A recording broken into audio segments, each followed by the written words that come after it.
कि भगवान के भजन, भगवान के जो कीर्तन करता है उस घर में आनंद बरसता है। और कहा कि जीवन में कितना भी कुछ हो जावे पर अभिमान नहीं आना चाहिए, अहंकार नहीं आना चाहिए। और कहते हैं कि सब कुछ बिक जाए, सब कुछ चला जाए, पर धर्म को मत छोड़, भक्ति को मत छोड़। आपने देखा होगा भगवान की भक्ति करने के लिए जब परीक्षा लेने आए तो मोरध्वज ने अपने लाला रतन कुंवर को सभा के सामने काट दिया। पर किस लिए? वह धर्म निभाने के लिए।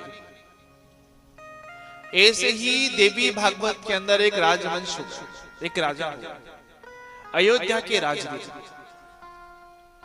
जिन्होंने सब कुछ त्याग कर दिया पर मां शताक्षी की पूजा अर्चना नहीं छोड़ी। मां भगवती के परम भक्त थे माता शताक्षी। ऐसे भक्त हुए जिनका नाम है राजा हरिश्चंद्र, जो कि अयोध्या के राजा थे। और देवी भागवत के अनुसार बेटा बिक गया, पत्नी बिक गई, परंतु जगदम्बा की पूजा नहीं छोड़ी, सत्य बोलना नहीं छोड़ा। आपने इस कथा को अनेक बार श्रवण किया है, अनेक बार सुना है, परंतु इसके अर्थ को नहीं जाना है, इसके भाव को नहीं समझा है। आपने देखा होगा अयोध्या के राजवीर, रथों पर बैठने वाले, हाथी घोड़ों पर चलने वाले, सोने के थाली में भोजन करने वाले में से कौन सी विपदा पड़ी जिन्होंने अपने बेटा बेटी को बेच दिया, अपनी पत्नी को बेचा? क्या हुआ? कहते हैं कि एक बार भगवान इंद्र के सभा में गुरु वशिष्ठ जी और विश्वामित्र जी विराजित थे। तो भगवान इंद्र कहते हैं कि धरती पर ऐसा कौन सा व्यक्ति है जो सत्य बोलता है, जो सत्य मार्ग पर चलता है, निरंतर कभी झूठ नहीं बोलता। और साहब, झूठ बोलने से रिश्ते खत्म हो जाते हैं। झूठ जो बोलता है, झूठ बोलने से रिश्ते खत्म हो जाते हैं, दरारें पड़ जाती हैं और बड़ा सा बड़ा रिश्ता पल भर में टूट जाता है। झूठ का सहारा कभी मत लेना, नहीं तो बड़ा दुख पाना पड़ेगा। जब झूठ साबित हो जाता है और झूठ जब छुपाया जाता है और झूठ जब साबित होता है तो बड़ा सा जो रिश्ता होता है उसमें दरारें पड़ जाती हैं। झूठ मत बोलिए। विश्वामित्र जी कहते हैं, इधर भगवान इंद्र ने कहा कि इस समय कौन है धरती पर जो सदा सत्य बोलता है? वशिष्ठ जी कहते हैं, मेरा परम शिष्य। कौन थे? कि परम शिष्य कौन है? कहा हरिश्चंद्र। विश्वामित्र जी क्रोध में आकर कहते हैं, वो हरिश्चंद्र जो पुत्र के मुंह में दो निर्दोष बेटों की बलियों दे रहा था। कहा वो हरिश्चंद्र तो कब का चला गया, ये तो सत्य बोलने वाला है, निरंतर भजन करने वाला है, सत्य मार्ग पर चलने वाला है। कहा जब तक मैं परीक्षा नहीं लूं तब तक नहीं मान सकता कि यह सत्य बोलता है। वशिष्ठ जी कहते हैं, जैसी आपकी इच्छा, पर मुझे मेरे शिष्य पर पूर्ण विश्वास है कि वो सदा सत्य बोलता है, असत्य कभी नहीं बोलता। विश्वामित्र जी कहते हैं कि मैं परीक्षा लूंगा और परीक्षा में जब वो सफल हो जाएगा तब मैं उसे सत्यवादी कहूंगा। इंद्र की सभा में से बाहर आते ही विश्वामित्र जी ने एक माया जाल बना, ऐसा जाल कि जिसकी कोई कल्पना नहीं कर सकता।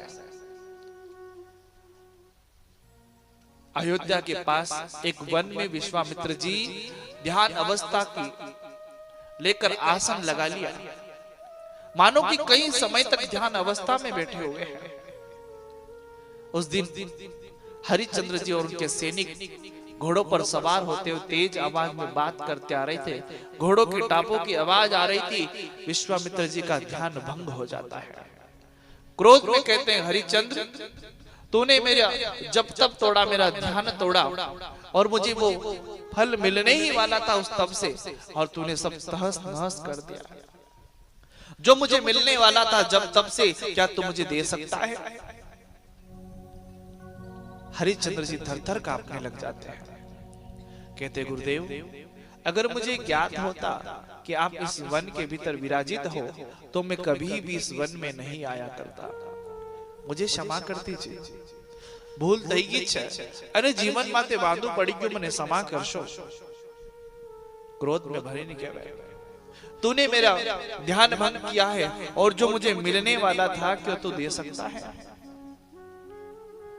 हरिश्चंद्र जी कहते हैं गुरुदेव, आप मांगो सो मिले, कि तेरा संपूर्ण राजपाट मुझे दान कर, सूर्य उदय होते ही तू अपना महल छोड़कर चले जाना।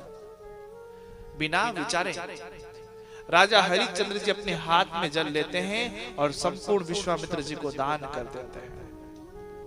जब घर पहुंचे, अपने महलों को पहुंचे, तो उनकी पत्नी तारामंती कहे, स्वामी बड़े चिंतित दिख रहे, आखिर क्या कारण है चिंता का? कहा, चलो मैं आपको मिथिला छोड़कर आ जाता हूं, अब मेरे पास कुछ नहीं बचा, मैं संपूर्ण दान कर चुका हूं। तारावंती कहती है, स्वामी पति का सम्मान ही पत्नी का सम्मान है, पत्नी का धन ही पति का धन है, और पति के जो विचार है वो ही पत्नी के विचार है। पहले हमारी माता कहती थी, मैंने अनुभव किया, सुना है कि किसी माँ का विवाह, बेटी का विवाह हो जाता था, पत्नी बन जाती थी, तो वो कहती थी कि आई तो उम्बी और निकरूंगा आड़ी। क्या कहते थे? आई तो मैं पैरों पर चलकर, और जब तक 4 जने उठाकर नहीं ले जाएंगे तब तक मैं जाने वाली नहीं। पर अभी देखा आपने, 8-8 महीने 10-10 महीने मायके में रह जाती है। अरे 2-2 मिनट में रिश्ते नए नए बन जाते, टूट जाते हैं। ये संस्कृति नहीं थी साहब, ये सनातनी नहीं था।